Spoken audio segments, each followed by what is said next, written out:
I think we all have COVID fatigue no matter what angle you come at the subject. Mask mandates, vaccination mandates, hospitalizations, medications and treatments, lockdowns, threats of penalties for non-compliance and quarantines. I know I'm looking forward to a time when it's all just a bad memory. Still, it is vitally important to note Omicron's toll on our society, global economy, labor force, and supply chain. The virus is going to, and already is, exacerbating some truly global challenges and threats looming on the horizon. If even one of those threats comes to fruition, it could quickly push your stable country over the edge. We can wish for COVID to go away, and we can be tired of it. Again, I know I am. But we can't ignore the impact this latest variant is having and will continue to have in profound ways on our daily lives. In this video, we're going to examine that impact, what you can expect next, and provide some practical advice about what you should be preparing for at this moment for what is coming next. So let's take a look. Download the Start Preparing Survival Guide to help you prepare for any disaster. I'll post a link in the description and comments section below, or visit cityprepping.com/get started for a free guide to help you get started on your journey of preparedness. Omicron and labor. United Airlines had to cut flights with over 3,000 employees out with COVID-19. California, like many states, is experiencing such a healthcare labor shortage that they're allowing nurses to work even while infected with COVID. School boards and districts across the country are struggling to keep up with the reporting of exposures, even as they wrestle with mandates and contemplate online classes. Harvard, George Washington University, and many other colleges moved their first weeks of the new semester online instead of in person. Canada's chronically understaffed agricultural industry is warning that absenteeism related to the highly contagious Omicron variant could severely stress this country's food production systems. Quebec, Canada's second most populous province, will soon impose a tax on unvaccinated residents. Proof of vaccination is already required worldwide to access some buildings and venues or even travel. An Omicron wave even appears to be spreading among postal workers. The World Health Organization says Omicron may infect half of Europe within 2 months if the current coronavirus trends hold. The only good news out there is that Omicron appears to be less severe than previous variants. So, while the U.S. recorded 1.3 million COVID cases a day, severe cases, hospitalizations, and deaths rose, but not proportionally to what we witnessed at the beginning of the pandemic or even the Delta variant. The real impact on our lives from Omicron is the high number of sick and infected. From teacher shortages to metro engineers and conductors out, labor shortages are even forcing some operations to scale back or close down temporarily. From meat processors to agricultural and grocery store workers, the global supply chain is struggling at the national, regional, and local levels. Your store may be fine with the shipment of products, but they lack the stockers or checkers to unload the trucks. I recently visited a major retail grocery store chain, only to find that whole aisles of food were creatively filled with other products. At the same time, the staple item was reduced to just 3 product choices and relegated to the end caps. The store was made to appear to have products on hand, but it lacked varieties in inventory. You probably noticed some creative merchandising or just empty shelves at your local stores. So, are we being deceived? Is it worse than they want us to know? Probably yes. Many shortages are real and looming, and large-scale panic will only make the problem worse. In some cases, the product exists, but it isn't getting to the market. In Australia, for instance, there are plenty of chickens out on farms, but just not enough people to pick them up, process them, and distribute chicken products to stores. You may have even noticed a local store or two having to close early or adjust hours. You may have seen slower or delayed deliveries. Omicron is a problem in our daily lives, but it's more than just a sickness we're all tired of hearing about. As our supply chains struggle to correct themselves and inflationary pressures drive prices up, any single disaster has a more significant impact on us. At the same time, many realize that it's not the politicians or captains of industry at the controls.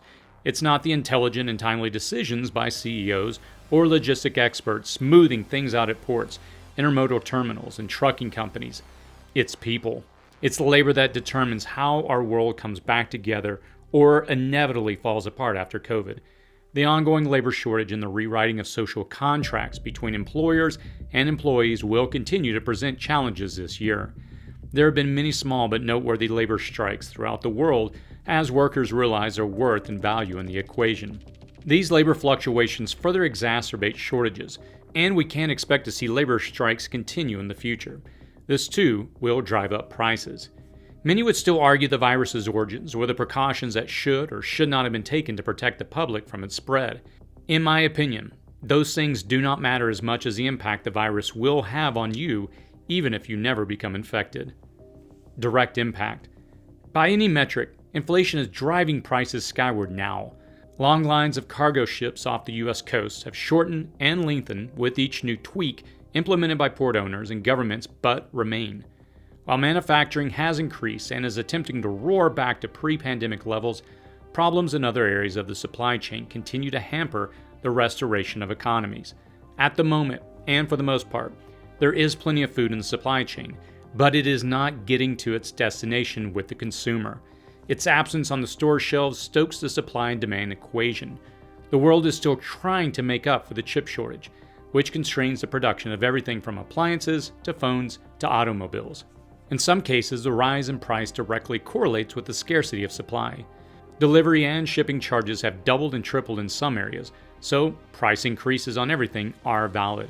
In other cases, it's more of a corporate FOMO, fear of missing out. In an economy that has, at best, a shaky future, many manufacturers are seizing on the valid rise in prices elsewhere to raise the prices on their goods. One guaranteed outcome of this that will directly impact you is significant price increases throughout this year and next. The second significant direct impact on Omicron is an even further widening of political discord. The 2020 United States elections will be held in November of this year, and it will undoubtedly be more divisive than this last presidential election was. Claims of wide-scale voter fraud, claims of voter suppression, redistricting, gerrymandering, and an ongoing investigation into the events of January 6 will further divide the country and stoke animus.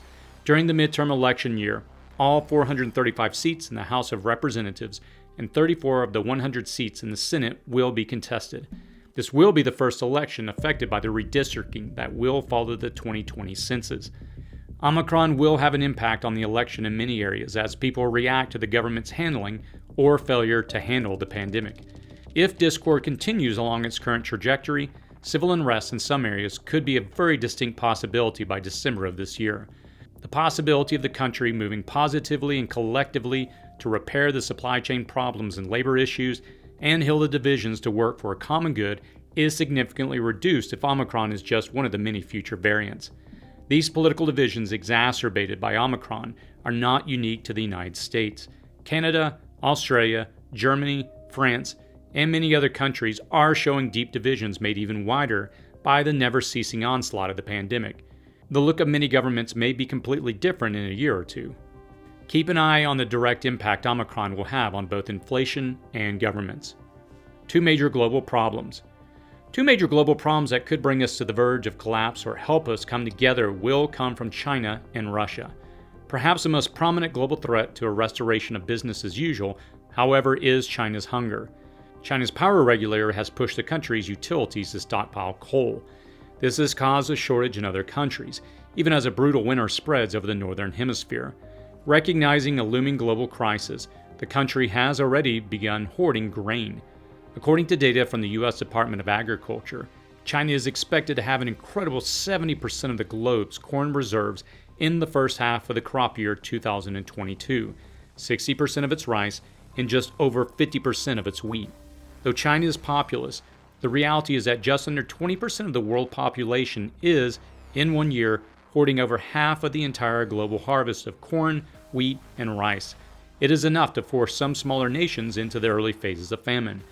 Beyond the hoarding of resources, political tensions over the Olympics, the territorial disputes in the South China Sea, Taiwan seeking precision missiles to thwart an invasion by China, a rogue North Korea loosely controlled by Sino-proxy, monetary policy manipulation, and the Evergrande Group problems pointing to a large-scale collapse of more than $300 billion worth of value, all indicate an uncertain future for the country. It's a nation on the verge of descending into a collapse rather than ascending in power. Historically, when governments are descending in power, they are more apt to take more drastic measures to retain authority and control. While much of the world has become overly dependent on cheap Chinese labor, manufacturing, and resources, the nation circling its wagon around itself reaching for the resources of neighboring countries, laying claim to disputed territories, and more could be the start of a global conflict that will ripple through all facets of everyday life. It could easily lead to a sudden global restructuring of monetary systems, even armed conflict. All while these tensions and conflicts are growing in scope, Omicron continues to slow the Chinese economy and frighten the autocratic Chinese Communist Party. Another potential global threat exacerbated by Omicron is Russia, which is profiting mightily off the sale of oil and natural gas. Taking advantage of the effects of COVID on both Europe and the United States, Russia is gleefully amassing an invading force on its borders with Ukraine. State-sponsored cyber attacks against other countries have brought wealth into Russia while destabilizing its adversaries even further. All the while, Vladimir Putin denies culpability, even while acting in plain view. Russia continues to amass new troops near Ukraine's border, despite Biden urging Putin to de-escalate tensions. The latest U.S. intelligence assessments place more than 50 battalion tactical groups, or BTGs, deployed on and around the Ukrainian border, with more in transit to that border. These groups of up to 900 personnel each are highly diversified combat units with a combination of troops, artillery, anti-tank weapons, reconnaissance, and engineering units. Still, Russia claims it has no intention of invading Ukraine and merely seeks to protect its troops, even as it increases the number of those troops, putting the pieces in place for a full-scale invasion. Taking advantage of global disunity, and every nation has a host of COVID-related problems to deal with, a supply chain that still isn't righted, and shaky financial markets and energy challenges, Russia likely will invade Ukraine again. A response of just sanctions probably won't be enough.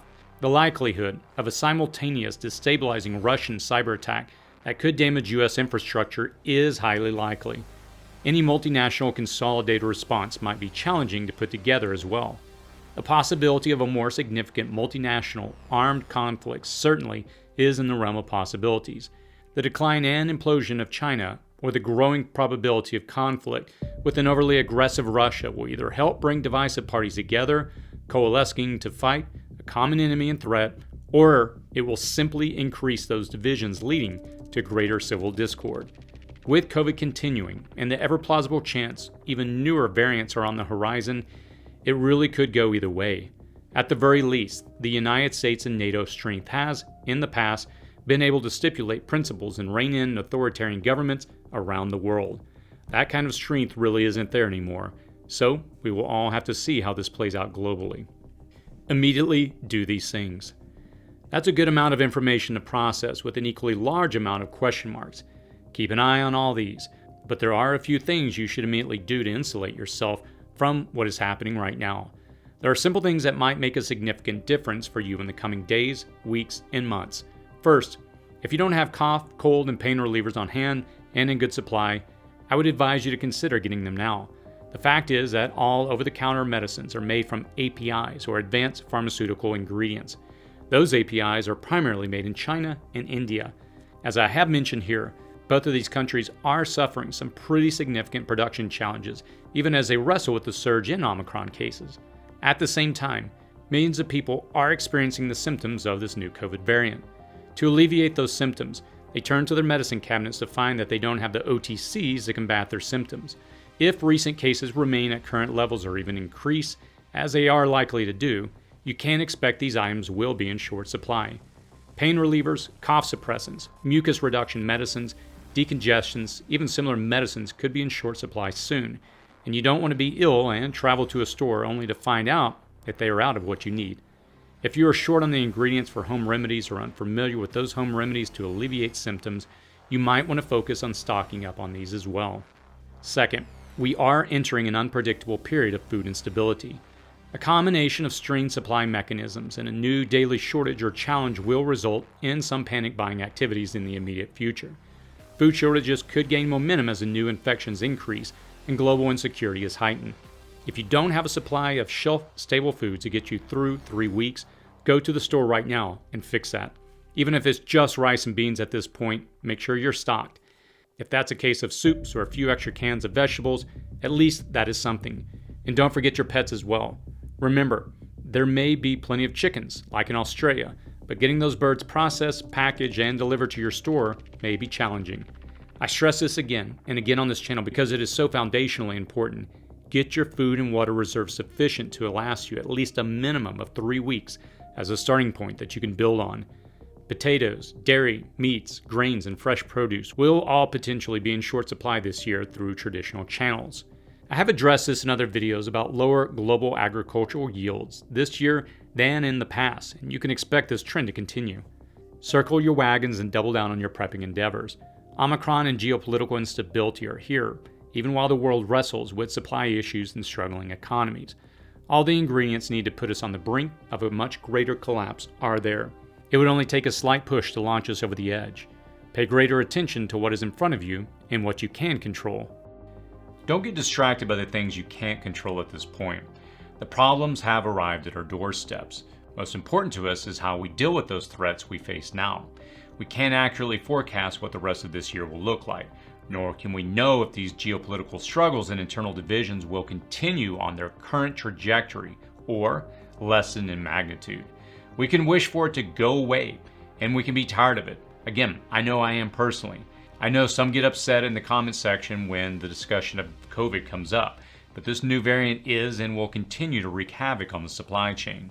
We can't just simply ignore the impact this latest variant is having and will continue to have on our daily lives. Take appropriate precautions now. What do you think? Do you see any better outcomes in the near future? Do you see a more significant threat that I haven't covered here? Let us know in the comments below. I try to read many of the comments and respond to them when I can, and that's typically within the first hour of releasing a video. If you would like to be notified when I do release a video, please consider subscribing to the channel. As always, stay safe out there.